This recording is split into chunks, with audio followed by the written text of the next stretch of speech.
Hey, Bibsy Squad, welcome back to another episode of Biblically Serious, where we're all about understanding the Bible and owning our faith.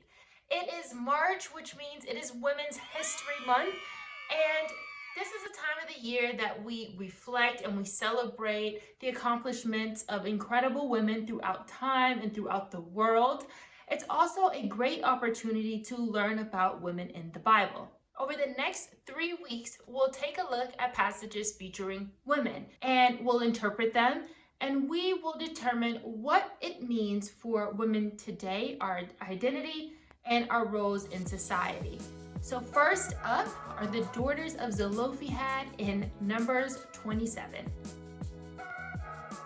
Before we get into Numbers 27, I kind of need to give you a little bit of context as to what happened in the chapter before, because it's important. A super brief overview is that in the beginning of Numbers 26, it was after the plague, and God told Moses to take a census of the entire Israelite community. He was to account for all the men aged 20 and older because they wanted to see how many people could fight in Israel's army. The next section shows you the result of the census and accounts for the population by men. There's one little note in there that says Zelophehad actually died with no sons, and instead he just had daughters. Then we learn a little bit about the rebellion of Korah as it resulted in death and termination of some families. At the end of the chapter, God tells Moses that the land that they were about to enter into, Canaan, is actually supposed to be divided up by the list of names.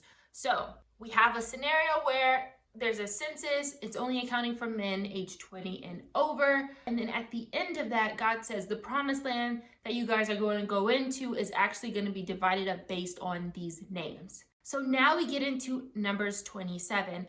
If you want to read the whole passage first, feel free to pause the video and then you can join me. Otherwise, feel free to read along with me. I divided the passage up in 3 sections based off of some points that I saw as I was studying. And I'm reading this in the ESV. Then drew near the daughters of Zelophehad, the son of Hepher, son of Gilead, son of Machir, son of Manasseh, from the clans of Manasseh, the son of Joseph. The names of his daughters were Mahlah, Noah, Hoglah, Milcah, and Tirzah. And they stood before Moses and before Eleazar the priest and before the chiefs and all the congregation at the entrance of the tent of meeting, saying. So in the first section, it says the son of Hepher, son of Gilead, son of Machir, son of Manasseh. I don't know how to say everyone's name, but I do know that they are all sons. They are all male names. This idea that your family legacy, your family heritage is passed down through men. Now it bears the question of what's going to happen to their legacy, what's going to happen to these daughters as they enter into the promised land. But definitely what's clear here is what men get and what women get are completely different, and it's not even proportionally the same. They stood before Moses and before Eleazar the priest and before the chiefs and all the congregation. And let me tell you why this is huge for these women, because the fact that they stood, they didn't have any father, they didn't have a brother to make a petition for them and stand up for them. Instead, they had to band together as sisters and approach Moses by themselves. On top of that, not only did they go to Moses, but they went to the whole entire congregation of leaders. It took some boldness, it took some confidence to be able to do that, and that should definitely not be downplayed. The last section I wanted to bring your attention to was this tent of meeting. The tent of meeting was a tent pitched by Moses outside the Israelite camp in the wilderness. It's where Moses would meet with God and where others would inquire about God. There was a pillar of cloud there to signify God's presence. These women, who had no one to advocate for them but themselves, went up to religious leader, their society leader, and all of the congregation in confidence and boldness. And they were not just approaching the leaders, but they were also approaching the place of God. And when I think about applying this to my life as women, We may sometimes feel like our voice is not represented, or we may not have the confidence to go boldly to petition or to challenge certain status quos or certain structures. But it shows us in this that He allows us to actually approach these topics, these problems, and even His presence with boldness and with confidence. But there's also another aspect of it, and we're going to talk about it in the next section. We also need humility and faith in our petition, and we'll see that now in verses 3 to 5. Our father died in the wilderness. He was not among the company of those who gathered themselves together against the Lord in the company of Korah, but died for his own sin, and he had no sons. Why should the name of our father be taken away from his clan because he had no son? Give to us a possession among our father's brothers. Moses brought their case before the Lord. Earlier in Numbers, there was a rebellion. The rebellion of Korah happened when Moses and Aaron were given the authority to rule over the Israelites. Coming up to Moses and Eleazar, Aaron's son, and mentioning Korah, I think can be very polarizing because it resulted in hundreds of deaths.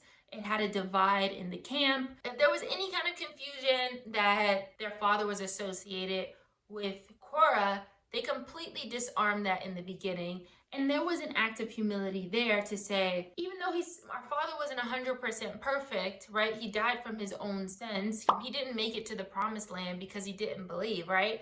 But he wasn't a part of the rebellion. And the next statement that's bold is the fact that they said, give to us. It's such a simple statement, but it shows faith because they were petitioning for something that they believed God was going to give to their people. At the end of Numbers 26, God said, there's this census that you guys just did, and now we're going to divide the land that I promised to you by the men that are accounted for. But the girls were like, no, we're not going to go into the promised land with nothing.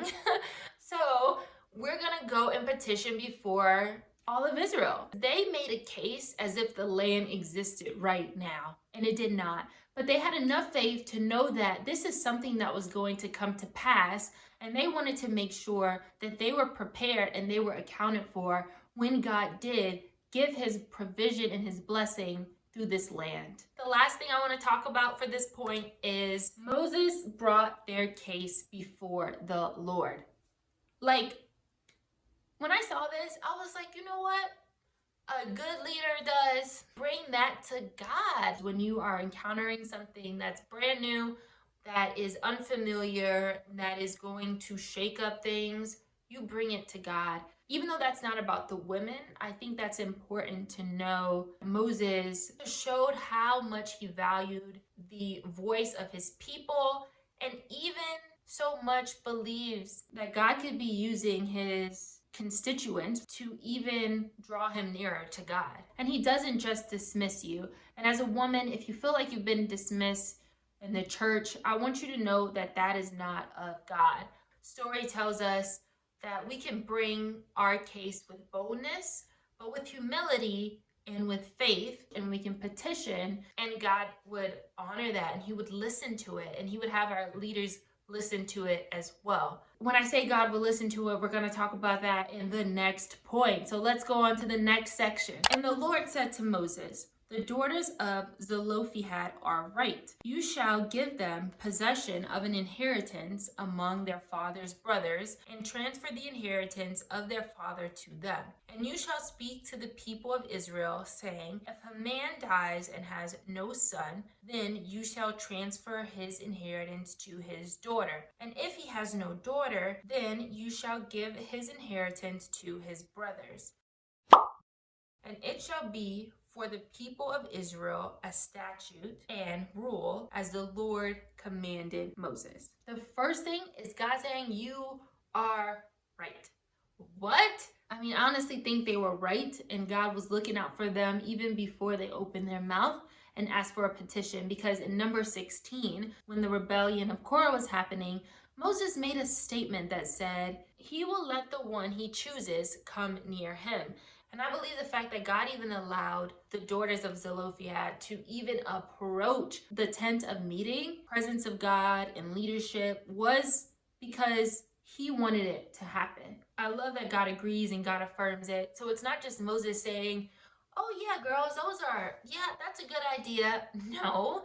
Instead, we're saying, no, God ordains it. God affirms it. God goes on to command Moses how he should respond to the daughters of Zelophehad. It's great that they even got exactly what they wanted. They wanted their father's inheritance. I think it's even more important that God said, give them their inheritance. It's like making it a divine order, and nobody can stop that. I think what's also really cool is the fact that he paid attention to them first. And God responded to them specifically. And then after that, he said, let's make a decree, let's make a statute for all of Israel. That changed the law for men now. That changed the law for everyone. It had a greater impact on society than just the request that they made. So I would say for application for this part, it's all about creating change and living in legacy in your community. I love a few things that happen in this section is the fact that God affirmed them. And God will affirm you in whatever you're called to do. Whether it comes from an opportunity that's given to you, from someone verbally affirming you and confirming it, God will affirm the thing that he is calling you to do. And when you look at Numbers 26, I think Zelophehad was the only one that didn't have any sons. What may seem unique for the daughters of Zelophehad and like what they were trying to resolve actually ended up having a much larger impact. So I think similarly, I'm not going to say everything is in the Bible from this story is like completely transferable to your life right now. But what I want to say is what might seem like a unique situation for you and you trying to resolve it, it could have a much larger impact than you think. And the reason I want to mention this is because you may feel like you're the only one struggling with something, like your problem is insignificant. If God is calling you to do it, he will affirm you, and he may even make your impact greater than you initially imagined. I think the last thing to keep in mind is the fact that the girls did not make the final decision. I know particularly for me, I struggle with control. Like I want it to be my idea. I want it to be my plan. I want it to be like me. I think it's important to understand your role in the story of God. Their role was to petition and bring it to the attention of the leader, who then the leader, Moses, brought it to God. And then God made the final decision. And I think there is a lot of humility in understanding that part of the story to say like, even though I may petition something, it's not always up to me to change it. It's not always up to me to beat down doors and make it happen at all costs, no matter what. And sometimes that is my role. I think it's have a perspective of what is happening and how God is using everybody in the story to accomplish his purpose and his will for the situation. Hey guys, just wanted to jump in and give you a quick recap. My 3 main points with the daughters of Zelophehad and the lessons that we can learn from them. If you guys like this video and you know what to do, be sure to give it a thumbs up. And if you think it can help someone else, especially another strong woman that you want to encourage or that you admire, be sure to share it with them. And if you guys cannot wait for the next episode and see who the next woman that I will be featuring, be sure to subscribe and I will see you next week.